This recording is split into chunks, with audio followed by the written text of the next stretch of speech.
देश के गृह मंत्री अमित शाह को गांधी परिवार पर हमला बोलने के लिए गलत बयानी क्यों करनी पड़ रही है? झूठ का सहारा क्यों लेना पड़ रहा है? मुद्दा क्या है, कुछ देर बाद बताऊंगा दोस्तों। आज का दिन भारतीय जनता पार्टी के चुनावी घोषणा पत्र का भी दिन था और इस चुनावी घोषणा पत्र में भी उन चीजों का जिक्र है दोस्तों जिसको लेकर ये लोग अक्सर विपक्ष की आलोचना करते रहे हैं। बात यहां नहीं रुक रही दोस्तों। जिस तरह से प्रियंका गांधी वाड्रा और राहुल गांधी ने कर्नाटक की भारतीय जनता पार्टी सरकार के साथ 40% कमीशन ये जुमला जोड़ दिया है, उसके चलते बीजेपी इस कदर बौखला गई है कि वो भ्रष्टाचार के मुद्दे पर अब कांग्रेस पर हमला बोल रही। मगर सबसे पहले देश के गृह मंत्री अमित शाह ने जो प्रियंका गांधी वाड्रा, ये कहा जाए गांधी परिवार के बारे में गलत बयानी की, एक बार नहीं दो बार।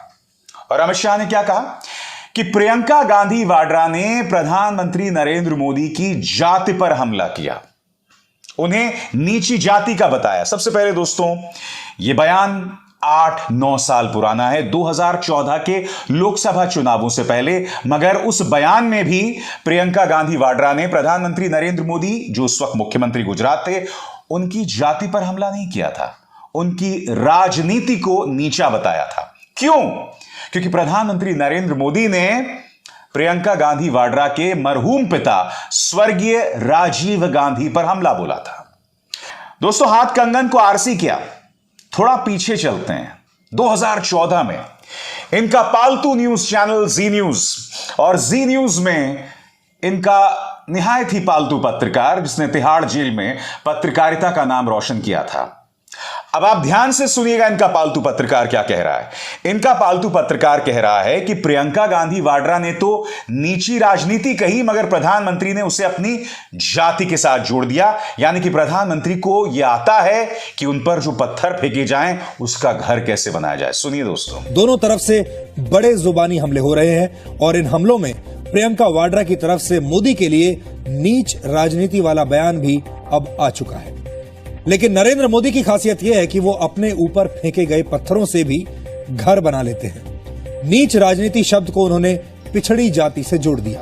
और बात यहां नहीं रुकती दोस्तों, मैं आपको बतलाना चाहूंगा, प्रधानमंत्री ने जो बात प्रियंका गांधी वाड्रा ने कही भी नहीं थी उस वक्त 2014 में, इसे बेवजह का मुद्दा बना दिया था। सुनिए, और इसी कार्यक्रम में सुनिएगा कि दरअसल प्रियंका गांधी वाड्रा ने कहा क्या था। सुनिए प्रियंका गांधी वाड्रा का बयान उस वक्त का, जिसे आज अमित शाह उठा रहे हैं कर्नाटक के चुनावों में, वो दरअसल क्या था आपकी स्क्रीन पर।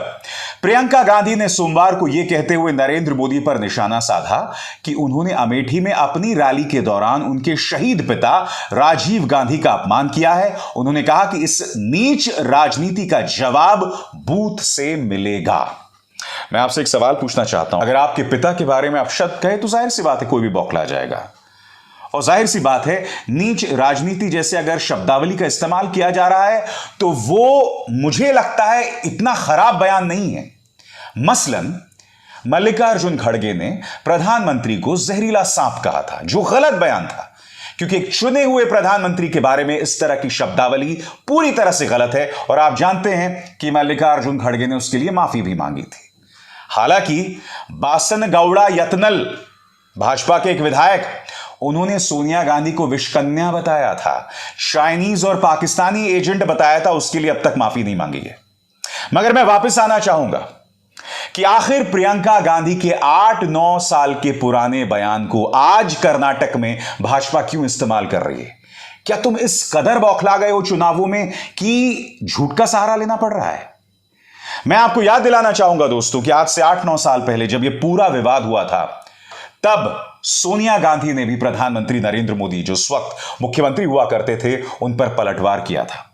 क्या कहा था 2014 में सोनिया गांधी का वो बयान सुनिए। बहुत सारे प्रधानमंत्री आए, भाजपा के श्री अटल बिहारी वाजपेयी जी भी इस देश के प्रधानमंत्री रहे, लेकिन उन्होंने पद की मर्यादा को कायम रखा है। आज श्री नरेंद्र मोदी ने अपने राजनीतिक स्वार्थ को साधने के लिए राजीव जी की शहादत के 23 साल बाद जिस तरह निंदा की, उसे ओछा नहीं कहें तो क्या कहें। मैं फिर पूछना चाहता हूं पुराने बयान को गलत ढंग से देश के गृह मंत्री अमित शाह क्यों बयां कर रहे हैं? और आप जानते हैं एशिया नेट ने भी उनका इंटरव्यू किया था। एशिया नेट के सामने भी गृह मंत्री अमित शाह ने यह गलत बयानी क्यों? मैं यही तो समझना चाहता हूं कि पत्रकार को पता होना चाहिए तथ्य, मगर उन्होंने देश के गृह मंत्री को काउंटर नहीं किया। उन्हें पलट कर नहीं कहा कि भाई सोनिया गांधी ने यह बात कही ही नहीं थी, तो आप गलत बयानी क्यों कर रहे हैं? और जैसा कि अभी अभी मैंने आपके सामने प्रमाणित किया, इनके अपने पालतू न्यूज चैनल्स ने उस वक्त के मुख्यमंत्री प्रधानमंत्री नरेंद्र मोदी की झूठ की पोल खोल दी थी, माफ कीजिएगा, गलत बयानी की पोल खोल दी थी। तो फिर ये क्यों कहा जा रहा है? मुद्दा क्या है दोस्तों? मुद्दा यह है कि जिस तरह से प्रियंका गांधी वाड्रा, राहुल और सिद्धारमैया हमला कर रहे हैं, खासकर भ्रष्टाचार के मुद्दे पर, पूरी तरह से बीजेपी बौखला गई है। भ्रष्टाचार के मुद्दे पर प्रियंका गांधी वाड्रा पूछ रही हैं कि जिस भाजपा के नेता के बेटे के घर में करोड़ों रुपए मिलते हैं, उसको लेकर क्या कार्रवाई की गई? क्या ईडी पहुंची, सीबीआई पहुंची, इनकम टैक्स पहुंची? कोई नहीं पहुंचा। लगातार लोग 40% कमीशन की सरकार की शिकायत कर रहे थे, कोई एक्शन लिया गया? नहीं लिया गया। देखिए प्रियंका गांधी वाड्रा किस तरह से हमला बोल रही हैं। जो कॉन्ट्रैक्टर्स हैं आत्महत्या कर रहे हैं क्योंकि लूटे गए हैं। स्कूल के मैनेजमेंट कॉन्ट्रैक्टर एसोसिएशन प्रधानमंत्री को चिट्ठी लिखते हैं, कुछ नहीं होता। जितने भी भर्ती के आपके एग्जाम हैं, ये बेचारे बच्चे पढ़ते हैं एग्जाम के लिए, भर्ती के लिए एग्जाम करते हैं, जितने भी हैं उसमें लूट हो गई, घोटाले हो गए।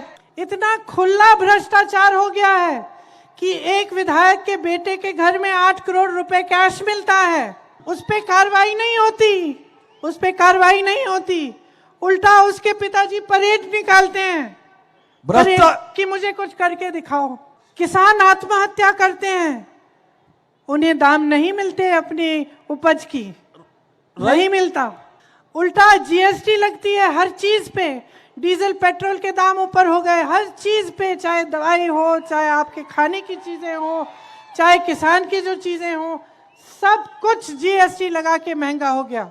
कोविड की मरीजों को नहीं छोड़ा, स्कूल के बच्चों के अंडों को नहीं छोड़ा। आपकी सड़कों को बनाने के बजाय, आपके लिए स्कूल बनवाने के बजाय, अस्पताल बनाने के बजाय, आपके बच्चों को रोजगार देने के बजाय, किसानों को मदद करने के बजाय सिर्फ लूटा ही लूटा है। आपने तो सुना होगा कि शेगांव के एक किसान को रिश्वत देने के लिए अपने बैल लेकर जाना पड़ा, यहां तक कि जिसके पास पैसा नहीं है उसको अपनी बैल देनी पड़ रही है इन्हें। और जाहिर सी बात है दोस्तों, प्रियंका के इस बयान पर बौखलाहट समझ आ रही है और वाजिब भी है। अब मैं आपको बतलाना चाहूंगा कि प्रधानमंत्री नरेंद्र मोदी और भाजपा के अध्यक्ष जेपी नड्डा किस तरह से हमला बोल रहे हैं भ्रष्टाचार के मुद्दे पर, जबकि कर्नाटक में आप जानते हैं कि किस तरह से वहां की भाजपा सरकार 40% कमीशन के नाम से जानी जाती है। प्रधानमंत्री नहीं दोस्तों, आपके स्क्रीन पर जेपी नड्डा, उनका कहना है, अंग्रेजी में बयान दोस्तों, उसका हिंदी में अनुवाद करूंगा। The leaders of Congress who are immersed in scams are talking about the issue of corruption. Multiple scams took place during the Congress rule in Karnataka. यहां पर जेपी नड्डा कह रहे हैं कि जब कर्नाटक में कांग्रेस की सरकार थी तब वहां बहुत सारे स्कैम्स हुए थे। केंद्र का भी जिक्र कर रहे हैं, मगर मैं जेपी नड्डा साहब से पूछना चाहता हूं, 9 साल हो गए केंद्र में, 5 साल हो गए आपको कर्नाटक में, आपने अब तक भ्रष्टाचार के मुद्दे पर कांग्रेस के नेताओं पर क्या कार्रवाई की है? बताइए बताइए। आपने प्रियंका गांधी वाड्रा के पति पर भी हमला बोला था, आप अब तक कोई एक्शन नहीं ले पाए, क्यों? क्योंकि हम सब जानते हैं कि रॉबर्ट वाड्रा ने उस वक्त के निजाम का फायदा जरूर उठाया था। अब वो भ्रष्टाचार था नहीं था वो मैं नहीं जानता हूं, कम से कम बीजेपी ये कह रही थी। अब तक कोई एक्शन क्यों नहीं लिया गया, मैं समझना चाहता हूं। कि तमाम चीजें सिर्फ जुमले थे, और जुमले और भी कई चीजें थे, खासकर जिस तरह से बीजेपी विपक्ष पर हमला बोलती है। मगर हमले से बचने के लिए अब वो राष्ट्रभक्ति का सहारा ले रही है, नेशनलिज्म का सहारा ले रही है। मसलन उत्तर प्रदेश के मुख्यमंत्री योगी आदित्यनाथ एक रैली में कहते हैं कि प्रधानमंत्री पर हमला देश पर हमला है। नहीं मुख्यमंत्री आदित्यनाथ जी, मैं नहीं जानता हूं कि आप किस सदी से आ रहे हैं। प्रधानमंत्री की आलोचना की जा सकती है, हां, उन्हें गाली नहीं दी जानी चाहिए। सुनिए उन्होंने क्या कहा। भैया बहनों, प्रधानमंत्री का अपमान राष्ट्र का अपमान होता है। खड़गे जी कांग्रेस के अध्यक्ष होने के बावजूद प्रधानमंत्री जी के प्रति अपमानजनक टिप्पणी करते हैं। ये भारत का अपमान करते हैं, भारत की 140 करोड़ जनता का अपमान करते हैं। और इसलिए भारत का अपमान करने वाले किसी व्यक्ति को हमें स्वीकार नहीं करना चाहिए। और मैं मुख्यमंत्री आदित्यनाथ को याद दिलाना चाहूंगा कि प्रधानमंत्री नरेंद्र मोदी ने खुद महिला नेताओं के बारे में क्या क्या नहीं कहा। दीदी, ओ दीदी, किस तरह से ताना कसा था। जर्सी काऊ, कांग्रेस की विधवा और सबसे शॉकिंग शशि थरूर की पत्नी के बारे में, स्वर्गीय सुनंदा पुष्कर के बारे में क्या कहा था। 50 करोड़ की गर्लफ्रेंड। तो ये तमाम बयानात प्रधानमंत्री देते रहे हैं। लिहाजा मुझे ऐसा लगता है पहला पत्थर वो मारे जो शीशे के घर में ना रह रहा हो, नंबर 1, और जिसने कोई पाप ना किया। मगर हकीकत यह है दोस्तों कि महिला राजनेताओं के बारे में प्रधानमंत्री नरेंद्र मोदी के कई बयानात जो हैं वो संस्कारी बिल्कुल नहीं कहे जा सकते। मैंने आपसे कहा कुछ देर पहले कि किस तरह से भाजपा दोहरे मापदंड का शिकार हो रही है। मसलन आज उसने अपने घोषणा पत्र को जारी किया और इस घोषणा पत्र से साफ हो गया है दोस्तों कि किस तरह से कांग्रेस के हमले की मिर्ची लगी है। मसलन गरीब परिवारों को, गरीबी रेखा के नीचे रहने वाले परिवारों को आधा लीटर नंदिनी दूध देने की बात की जा रही है। अब इस पर आपको गौर करना पड़ेगा क्योंकि आपको याद होगा कि कर्नाटक में एक विवाद हुआ था, नंदिनी दूध बनाम अमूल दूध, और यह कहा जा रहा था कि गुजरात लॉबी जो है वो कर्नाटक पर हावी हो रही है। कर्नाटक की पहचान से जुड़ी हुई नंदिनी दूध पर हमला किया जा रहा है। अब यहां पर देखिए कितनी चालाकी से भाजपा ने नंदिनी दूध का इस्तेमाल किया है।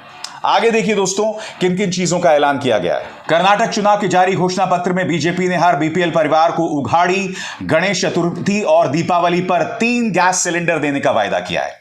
हर नगर निगम के प्रत्येक वार्ड में किफायती, गुणवत्ता वाला और स्वस्थ भोजन देने वाले के लिए अटल आचार केंद्र बनाया गया है। मंदिरों के प्रशासन के लिए पूर्ण स्वायत्तता देने के लिए एक समिति बनाई जाएगी। और जैसे कि मैंने आपको बताया, पोषण योजना के तहत हर बीपीएल परिवार को हर दिन आधा किलो नंदिनी दूध और हर 5 महीने 5 किलो श्री अन्न श्री धन्य राशन किट दी जाएगी। मैं आपसे पूछना चाहता हूं कि जब दूसरी सरकारें मुफ्त बिजली की बात करती हैं, और यही नहीं, जब कांग्रेस ने अपने घोषणा पत्र में कर्नाटक के अंदर कुछ लोक लुभावन घोषणाओं की बात की थी, तब इसे मुफ्त की रेवड़ी बताया गया था। मैं समझना चाहता हूं, आप जब इस तरह से मुफ्त अनाज दे रहे हैं तो यह मुफ्त की रेवड़ी नहीं है। जेपी नड्डा साहब से पूछा गया क्या यह मुफ्त की रेवड़ी नहीं है, तो उन्होंने कहा नहीं, यह सशक्तिकरण है। यानी कि भाजपा करे तो सशक्तिकरण, विपक्ष करे तो मुफ्त की रेवड़ी। यह बहुत कमाल है दोस्तों। यही नहीं दोस्तों, कहीं ना कहीं इन चुनावों के जरिए लोकसभा चुनावों की भी तैयारी है, क्योंकि सामान्य नागरिक संहिता और एनसीआर की बात की जा रही है। क्या है, पढ़ के सुनाना चाहता हूं। सामान्य नागरिक संहिता लागू करने के लिए एक उच्च स्तरीय समिति बनाई जाएगी। इसके साथ ही अवैध शरणार्थियों को डिपोर्ट करने का भी वादा किया गया है। दोस्तों, अगर आप पूरे घोषणा पत्र पर देखें तो इसमें ढेरों लोक लुभावन योजनाएं हैं, मगर दिलचस्प बात यह है कि यहां पर यूनिफॉर्म सिविल कोड की बात की जा रही है। इसका मतलब क्या हुआ?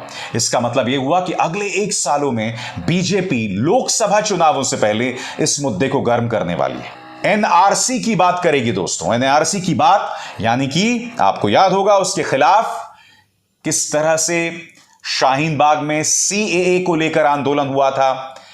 तो ये तमाम चीजें भारतीय जनता पार्टी की पोटली में हैं जो वो निकाल रही है, और कर्नाटक चुनावों के जरिए कहीं ना कहीं लोकसभा के चुनावों को भी साधने की कोशिश की जा रही है। मगर एक बात तय है दोस्तों, चाहे भ्रष्टाचार का मुद्दा हो, चाहे गांधी परिवार के पुराने बयानों पर झूठ बोलने की बात हो, बीजेपी बुरी तरह से बौखला गई है और इन सवालों का जवाब स्वयं बीजेपी के नेता दें। अभिसार शर्मा को दीजिए इजाजत। नमस्कार। स्वतंत्र और आजाद पत्रकारिता का समर्थन कीजिए, सच में मेरा साथी बनिए। बहुत आसान है दोस्तों, इस ज्वाइन बटन को दबाइए और आपके सामने आएंगे ये 3 विकल्प, इनमें से एक चुनिए और सच के इस सफर में मेरा साथी बनिए।